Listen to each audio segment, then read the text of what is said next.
Welcome back. You're watching To The Point. It's no exaggeration to say that Rahul Gandhi's Vanishing Act has stunned the country and shaken his party. For even the lowliest of politicians, the budget session is a critical time. This is not just the Modi government's first budget. It coincides with contentious attempts to change the Land Acquisition Act, which is widely considered Rahul Gandhi's personal achievement. Yet Rahul Gandhi is missing and no one will say where he's gone. So tonight we ask, has Mr. Gandhi made a terrible mistake? Or is there an explanation no one has thought of? My guests are former Congress Minister and Gandhi family loyalist Manishankar Iyer, the former editor of the Times of India Dilip Padgaonkar, and the National Affairs editor of the Telegraph Manani Chatterjee. Dilip Padgaonkar, Rahul Gandhi has taken a few weeks' leave to reflect both on recent events related to the party and its future course. But he's doing this 9 months after the party's national defeat, 14 days after it got wiped out in Delhi, and on the very day the critical budget session was supposed to start. What do you make of this announcement? Well, it reminds me of a very well saying of Karl Marx. History repeats itself twice, first as a tragedy and a second time as a farce. The tragedy, as you said, was the defeat of the Congress in the Lok Sabha elections, the defeat in successive state assembly elections, the duck that they received in Delhi after 15 years of ruling Delhi. So this sudden decision to go away, to take leave, to introspect, to think about it, what were they doing for 15 months? In the 15 months since the Lok Sabha polls, we have not had a signal at all, even a single signal, that the party has been introspecting. I understand that some kind of a report was prepared. We don't know what the contents of the report are. But the fact is, neither Congress president, nor the vice president, nor any other senior leader of the Congress party has told us what this whole introspection is about. So what is he going to do now, which he could have done much later, or much earlier? Absolutely. All I'll do is to point out that it's 9 months since the Lok Sabha elections, not 15, but that's a very small, minor point. No. I mentioned 15 because the lead up to the elections clearly showed, even earlier as AICC General Secretary, he faced rout after rout after rout. Okay. That's what I had in mind. Now, Manani Chatterjee, this was clearly not just a surprise, but a very sudden decision, because just 24 hours earlier, Congress was saying that Rahul Gandhi was going to lead the protests against the land acquisition amendments in Jantar Mantar tomorrow. Come tomorrow, he'll be gone. Do you think this all happened very, very suddenly without anyone having any inclination, any intimation? I think it's typical of what is happening in the Congress and of Mr. Gandhi in particular. I think the most charitable, sort of conclusion one can reach, that he was actually working hard. We didn't know that. The fact that he needs to go on leave, we've not seen him at all doing anything. So, except that he's not going on leave to holiday, he's going on leave to reflect on recent events. And the question is, no, it's not can't really he clear. do parliamentary work and reflect at the same time? So I think it's so shrouded in mystery, and there are two or three theories doing the round. One is that this is actually, he's throwing a tantrum because he's not having his way in the party and he wants the party to come around. The second thing is that between the old guard and the new guard, there's problems going on. And the third thing is he's probably genuinely introspecting whether he's cut out for politics at all. The third theory, I think, is wishful thinking on people's part who want Priyanka to come in. Let's take up those theories, Manishankar Iyer, and let me begin by putting this to you. The party sources are saying to people that Rahul Gandhi wanted to take over as Congress president immediately after the Lok Sabha elections but wasn't allowed to do so. They're saying that he wanted to change several state presidents and general secretaries but again wasn't allowed to do so.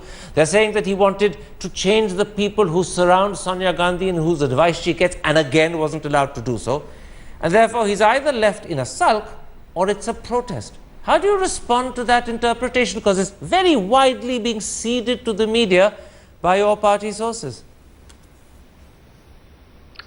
Well, I am not within the inner circle. I am not privy to his thinking, and I was certainly not taken into confidence by him. So I probably know less about this than you do. But the fact of the matter is that I think what it underlines is that although our party is often described as a dynastic party where nobody is allowed to say anything and they just have to toe the line, the fact of the matter is that there has been intensive introspection going on at the higher echelons of the party. And presumably it's because they haven't come to a conclusion as to which is the consensual path to take to go forward, that we have still not had an AICC plenary or a Chintan Shivir or some such mechanism to acquaint the party workers with what is the thinking at the higher levels and secure inputs from them. But we have had interactions with, I've certainly had interactions with Rahul Gandhi along with others, and it seemed to me in that exercise that a very serious attempt was being made by Rahul Gandhi to understand what it is that has gone so fundamentally wrong with the party. Can I interrupt and put this to you?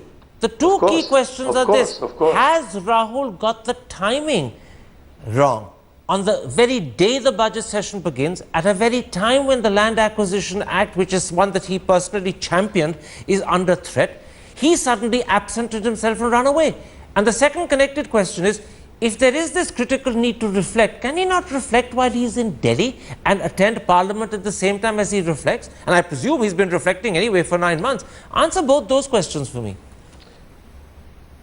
Well, I think the answer to the first question is that the Congress party exists, the Congress parliamentary party exists. And although it would have been nice to have Rahul with us at this stage, the fact that he's not with us does not stop us from performing our duty.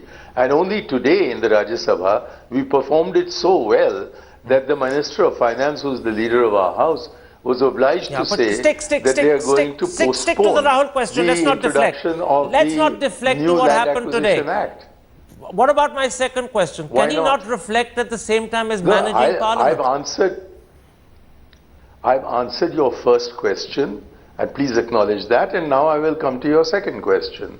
Your second question was, could he not have timed it otherwise? Could he not have reflected in Delhi? My answer to both is yes. But nevertheless, he's taken this decision to go, and it hasn't harmed my party. So when you say he could have... on the ball, and we're still doing what we want to do. So are you also saying the timing is bad? I'm not saying that at all. I'm saying that I wish he were with us, but I would have wished that at any time that he left us. Okay. Don't forget that we've been through periods when we haven't had the leader with us. We had a period when Sonia Gandhi was seriously ill, and Parliament was on, but we ran Parliament. There was a time when Dr. Manmohan Singh was ill, and we were still able to carry on as a political party. And therefore, the fact that Rahul Gandhi is not with us today is not a happy-making event, but nevertheless it is one that we can surmount. Absolutely, you make him sound dispensable. You know you're making him sound dispensable. Can Rahul... You're making him sound dispensable. Whether Rahul could not... You asked me whether Rahul could not reflect sitting here in Delhi. I presume that is what he has been doing thus far, but has decided that he wants to move himself away from current events in order to reflect on them more deeply. Okay. You didn't call me when Arvind Kejriwal Mani, let's not deflect to Arvind Kejriwal. I want to keep this focus sharply on Rahul. He's too important because the party that he is vice president of is so important. Let me bring in Dilip Padgankar and put to you what Mani didn't want to answer, which is the source-based information we're getting about how Rahul's attempts to either become party president or to change state presidents or to change general secretaries was being thwarted or at least checked. The impression that one gets from that is that maybe in addition there are some political differences or other rift-like differences between Rahul and his mother, who's the party president. Would you agree that that must be one of the issues if he can't get his way on these critical subjects? Well, listen, this is the kind of speculation that has been going on for the past few days. And honestly, I don't know what to believe in. But I suspect that Rahul has not been able to get his way on many things. And it's quite likely that he's in a sulk. But I want to come back to what you've been saying earlier, Karan, which is that, look, as a member of parliament, what he's done, his timing, you mentioned it earlier, it shows, and I'm sorry you have to use this word, it's a certain dereliction of duty as a member of parliament. You see, we expected someone like Rahul Gandhi to be leading the charge against the Modi government, especially since the Modi government has been giving the opposition so many issues on a platter. And he particularly, who has taken credit for extending the Manrega to all the districts of India, I mean, he should have been there to defend the Congress position on the land acquisition bill. He's not in sight. He ought to have been there to take up these increasing instances of communal hatred and bias that you've been witnessing in the country. He hasn't uttered a word. So I think it's a dereliction of duty as an MP, and it's a dereliction of duty as the Vice President of India's oldest political party. Mani Chatterjee, beyond the demoralization that he's created in the party, beyond the embarrassment that he's created for his MPs, there's also the message he's sending out to the rest of the world. Now, there's no hiding the fact that Congress is a deeply troubled party. Jairam Ramesh has publicly acknowledged it faces an existential crisis. Doesn't Rahul's sudden, inexplicable departure look a bit like a captain deserting a ship while it's lost on the high seas? Well, I think the people of India didn't expect very much from Rahul, and the hope was that after this kind of defeat, I mean, it's taken him 9 months to even want to go on what, I don't know, you can call it a sabbatical or whatever you call it. And as, you asked Mani, why couldn't he do it right here? I mean, you don't have to go away we don't know where he's gone. So this whole secrecy, it's very juvenile at one level, that the choice of timing, we all know that he was a reluctant politician. He is not an instinctive politician, and he's just making things worse for himself. Now, what his supporters... Juvenile is the word you used. Yeah, it's so he's behaved childishly. No, I mean, you have to, I mean, anybody should have a sense of timing. You don't, he was never a very good parliamentarian, but you don't leave the country, and we presume he's left the country. And this whole veil of secrecy, it doesn't behove the kind of times we are living in. I mean, if you compare him with Mr. Kejriwal, who sort of was defeated and decimated in the Lok Sabha election, and the way they bounced back, they constantly, I mean, I don't know what this Congress is constantly thinking about what to do instead of just going ahead and working among the people. Mani, let me put it like this. I'm talking about the message Rahul Gandhi's sudden inexplicable departure sent out to the world. There's a joke doing the rounds. People say, when the going gets tough, the tough get going. But Rahul has literally gone. He's vanished. That wasn't what the saying was supposed to end up with. He's vanished from your gaze, he hasn't vanished from his own. He has gone, we are told, in order to reflect on everything that's happened in the last 9 months, including possible differences within the party. And I suspect it is true, given the few conversations I've had with him, that he has some very, very radical ideas, which perhaps those who are in power today within the Congress are not entertaining. And he may have therefore felt, as I give you a historical example of Mahatma Gandhi, who after the 1924 Belgaum Congress, which he presided over, he just withdrew from politics for all of 4 years and had to be persuaded by Motilal Nehru to come back to the Congress 4 years later. So if Mahatma Gandhi can take time off to reflect, then why can't Rahul Gandhi take time off to reflect? Very quickly, yes, God, you wanted to interrupt? Mahatma Gandhi took 5 years off, that's true, from 1922, post Chauri Chaura, and then Motilal, Mr. Iyer knows history much better. But to compare Rahul Gandhi's sudden departure wherever he's gone to Mahatma Gandhi's, I think is just completely over the top, because Mahatma Gandhi did not leave the country. He decided to remove from day-to-day politics and focus on constructive activity. Come back to Rahul. Come back to Rahul. That's exactly what Rahul Gandhi should do. Come back to Rahul. You began by suggesting that one of the theories doing the rounds is that Rahul may be withdrawing from politics altogether. Do you think in 2 weeks' time we could get another message from Rahul Gandhi resigning from Parliament? That this is the first step, that may be the second. We're all basically speculating in the air. I don't think anybody has any idea except maybe Rahul Gandhi's sister and his mother. I don't think even Congress. But the two theories going around, the first one is more credible, is that, and I think Mr. Iyer has more or less confirmed that, is there are differences, not about Rahul becoming president, but Rahul wants his own team, which is very different from his mother's team, and there is a lot of tussle over that, because a lot of people and differences with the mother as well. Then I think his mother is a much better politician. I mean, she's but Rahul has differences with his mother in getting his way. In getting his way, and that could be. And the second is that Rahul could be withdrawing. So he's throwing a tantrum. And the other joke I can add is, it's my way or the runway. In his case. Well, absolutely. Dilip Pathankar, it was widely expected that come the AICC, which has now been summoned for April, Rahul would be taking over as Congress president. Now, do you think that's still likely? Do you think it's less likely? Do you think it's unlikely? It's less likely, Karan. I think because if indeed there is a deep difference within the party at the very top of the party, then either of the two things, either Mrs. Sonia Gandhi agrees and lets Rahul run the show, or the party then would be headed for some kind of splintering. That is, again, something I don't rule out at all. The problem, Karan, with the Congress has always been, the conundrum of the Congress is that it cannot do with the Gandhi dynasty, nor can it do without the Gandhi dynasty. Now, this is the conundrum they've got to solve, but I suspect that matters are going to come to a head when the AICC meets in April. Manish Shankar Iyer, yesterday Abhishek Singhvi, your party spokesman, said that Rahul Gandhi, after his few weeks, would return and be active in politics again. But I ask you this, with what credibility when he returns, if he returns, can he continue? And what sort of future will he have? Has he not, by this inexplicable, sudden, demoralizing departure as far as his party is concerned, undermined himself both in the public eye and in the press's eye? I think you're feeling more demoralized than I am. No, I'm just asking the questions. I'm telling you that our party is functioning. And you asked me a question, I'm beginning to answer it. I'm trying to tell you that your fundamental assumption that the party is demoralized is completely wrong.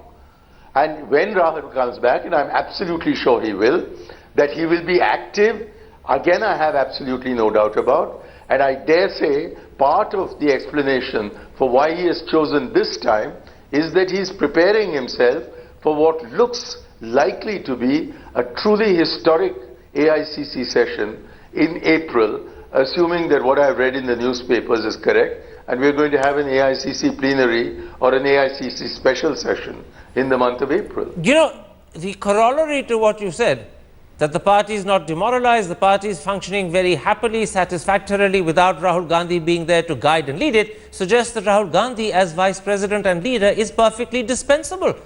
That is the sad corollary. Not at all. We can dispense with him for a week or two. I'm not suggesting that we can dispense with him permanently. You know, no one would have said that of Tony Blair or David Cameron, particularly in the critical period when they were leaders of the opposition. Yet you're cheerfully saying it of Rahul Gandhi. That comparison itself. We've been having a difficult time. We don't have a difficult time now. We've been having a difficult time for 15 months. I completely agree with Dilip Padgaonkar that we've had a very difficult time these last 15 months. There is a lot of conversation within the Congress party as to what we should do. I know that Rahul has been keeping a very open ear to all the different points of view that have been expressed. Okay. It's entirely possible that the line that he has drafted is not finding universal acceptance, and therefore, having encountered whatever hurdles he has, he's decided to withdraw, to think out a strategy, and will come back. Pro-changers and no-changers are part and parcel of Congress history. You make it sound this time like as if you're saying he who runs away lives to fight another day. You know, you're not making it any better for your party with these explanations. When the pro-changers and the no-changers were fighting each other. That's exactly what he did. Let me come back. You may not like the comparison, but I'm giving you a clear, several historical instances of how a totally democratic party like the Congress often has differences among its own ranks, and then when the time to take a final decision comes, there is a period of withdrawal, reflection, and then with a well worked out strategy, you come back and seek to implement. Quite right. Withdrawal, reflection, and the question is the third stage renunciation. But let's leave that aside for now. We'll find out if it's going to happen in due course. I want to come back to this question of what this has done to Rahul's image. I said a moment ago that he's undermined his credibility by disappearing, but it may be worse than that. For many people, Rahul Gandhi has become a bit of a joke. He's not just a joke in people's drawing rooms, he's become a joke for journalists. Can a joke end up as Prime Minister of India? Well, Prime Minister of India is a long way to go. We are talking about him becoming the President of the Congress, and Prime Minister, they're down to 44 seats. But I would agree with Mr. Iyer, I mean, in the sense that we cannot write off either the Congress party or the Gandhi family, and it really all depends on Rahul. Now, if we take their word for it, that he's genuinely going, he's withdrawn from, because he has some grand strategy in mind like Mahatma Gandhi before him and Indira Gandhi before him. He's going to come back. That he's sounds like such a puffed up explanation. It's hard to believe. Let me see. And what I'm saying is, then the proof of the pudding is after he comes back, because we've seen Mr. Gandhi do this often when he went to Niyamgiri, then he went to Bhattapar Salt, even in the years when UPA was in power. It's a now you see me, now you don't kind of thing. It's worse. Now you see me take a stand, tomorrow I'll forget it and never take it up again. Yeah, so now Niyamgiri is an example of that. After this long introspection that he's doing, if he comes back and he actually makes the Congress party reinvigorates it, then all good luck to him. But it would take many miracles to come back with credibility, reinvigorate the party that he's run away from. Add all that together. A party just needs to win 2 or 3 elections and then he will cease to be a joke. Let me put it like this to you, Dilip Padgankar. Wittingly or unintentionally, do you think Rahul Gandhi has committed a form of political harakiri? Well, certainly his brand image has committed a harakiri, because we didn't ever know what the brand image was. Was he a jholawala? Was he an agitator? Was he a political leader? Was he a Boy Scout? There has been this question ever since he's become AIC General Secretary. That was accentuated when he became the Vice President of the party. We saw it throughout the election campaigns. We don't seem to know what is precisely Rahul Gandhi is. Where is the political side of Rahul? Is something one wants to know. What is it that his vision is going to be like? How is he going to confront the challenges before the country? And particularly, how is he going to challenge the main opposition, the main party, which is now the ruling dispensation? Okay. Because truly, and this is where I agree, I think the country needs a strong and effective Congress party to counter the kind of tendencies that have emerged in the past few months. Okay. The country needs a strong opposition. They are down to 44 in the Lok Sabha. Something needs to be done so that over the next 4.5 years, the Congress is able to reassert its position, at least as a strong opposition party. I don't see this happening just yet. This is going to have to be the last question on this particular discussion, but as a loyal congressman and as a loyal supporter of the Gandhi family, are you embarrassed or at least disturbed by the fact that rather than discuss Rahul Gandhi's strengths and virtues, his vision and his policies, we're instead talking about the fact that he's cut and run away, that he has no ambition for the job, that he has no talent, that his image is now in danger of collapse, that he's become a bit of a joke for some, and for others he may have committed political harakiri? That's what you're discussing. I'm trying to tell you that here is a man whom I've interacted with, who appears to have excellent ideas in mind about the organization of the party, which is fundamental to establishing a connect between the leadership and the party, which has got snapped, and using that as the main mechanism for re-establishing a connect with the people of India, which has also snapped. And therefore, far from regarding him as a joke, far from regarding him as somebody who has nothing in him except peculiar disappearances and reappearances, I regard him as the vice president of the party. And as vice president, I believe his plans are not being accepted totally by the leadership of the party. And he is therefore, now that he sees what are the pluses and minuses of the strategy that he was working upon, he is now withdrawn in order to be able to fine-tune whatever it is that he wishes to do, and inshallah he will succeed. All right, you use the word snapped in so many different contexts. So often you made me think that maybe rather than run away to reflect, Rahul Gandhi needs to buy some Araldite and learn to stick around a little bit more firmly. But I apologize for that joke. I know it's not one that's going to make Mani Shankaraya at least laugh. My thanks to all three of my guests for joining me. And there we end this particular episode. If you have been, thanks for watching. Goodbye. Good night.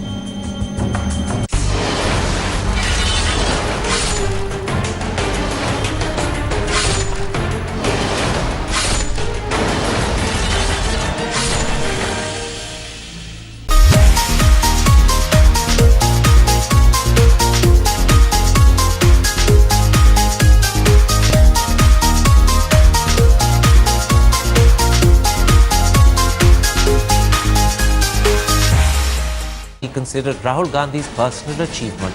Yet Rahul Gandhi is missing and no one will say where he's gone. So tonight we ask, has Mr. Gandhi made a terrible mistake? Or is there an explanation no one has thought of? My guests are former Congress Minister and Gandhi family loyalist Mani Shankar Iyer, the former editor of the Times of India Dilip Padgaonkar, and the National Affairs editor of the Telegraph Manani Chatterjee. Dilip Padgaonkar, Rahul Gandhi has taken a few weeks' leave to reflect both on recent events related to the party and its future course. But he's doing